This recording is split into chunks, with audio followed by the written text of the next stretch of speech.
Dear brothers and sisters, Pace Bene. This year, 2019, we are celebrating the encounter between St. Francis of Assisi, our Seraphic Father, and the Sultan Al-Malik Al-Kamil of Egypt, Damietta, Egypt. In 1219, Pope Honorius III actually sent Pelagius, who was kind of a commander in the field, to lead the Fifth Crusade.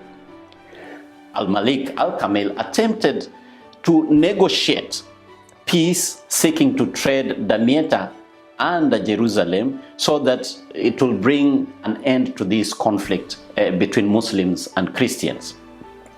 During September 1219, Francis of Assisi arrived in the crusade camp, and he insisted that he wanted to go ahead and meet the Sultan. Although there were a lot of resistance telling them it's dangerous and you should not go there, they are Muslims and they'll kill you. But he insisted that this was the best thing to do. The war was really brutal, because out of the 70,000 people in Damietta, in this port city along the Nile in Egypt, out of the 70,000 people there, only 3,000 remained. So you can imagine there was a lot of deaths that happened during that time. So upon meeting the Sultan, St. Francis, he went, and of course he was an Italian, he said, Pace Bene, which means peace and all good.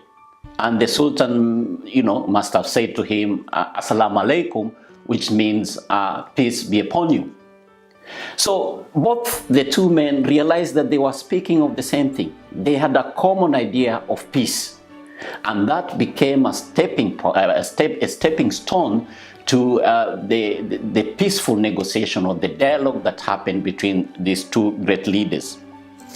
Now, the Sultan listened to St. Francis, and at the end he was so impressed by him.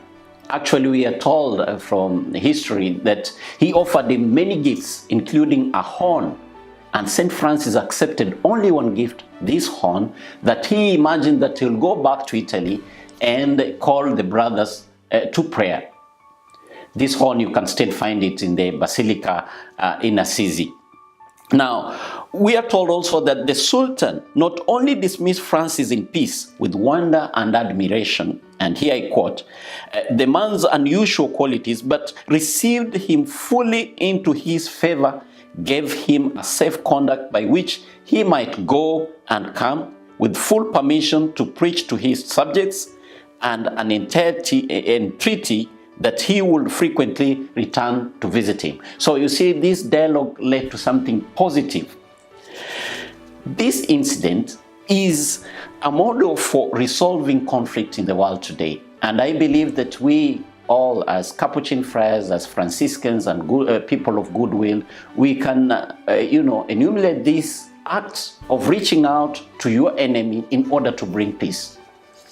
Following this legacy, and the example of St. Francis and the Sultan, the Capuchin friars of South Africa began a project called the Damietta Peace Initiative. This project is based on a simple idea that you can build peace dialogues in the grassroots. So the Damietta Peace Initiative is based on what we call the PACs, Pan-African Conciliation Teams. These teams are of neighbors who come together from diverse faiths, diverse tribes and ideologies and status, and they speak about the common values that they have. So building peace in the grassroots. And these peace dialogues, the Damietta Peace Initiative, peace dialogues, the PACs, they have spread in several countries in Africa, including Nigeria, Kenya, South Africa, and other places. So we can say that already friars have enumerated this example of St. Francis, and they're doing great and wonderful works in the grassroots. As we celebrate this anniversary, we encourage all our Capuchin friars and Franciscans and people of goodwill, including our faithfuls, with the words of the Minister General of the Friars Minor in the letter that he released very recently, to celebrate this anniversary as a moment when the light of the gospel can open one's heart to the Imago Dei in a person one regards with fear and distrust, or even worse, in a person one has been urged to hate. Dear brothers and sisters, the challenge for us today as people of God is to find ways in which Francis' model can be transformed into a broadly based interreligious dialogue between religious traditions or civilizations relevant to our situations today. Thank you very much. Pace bene.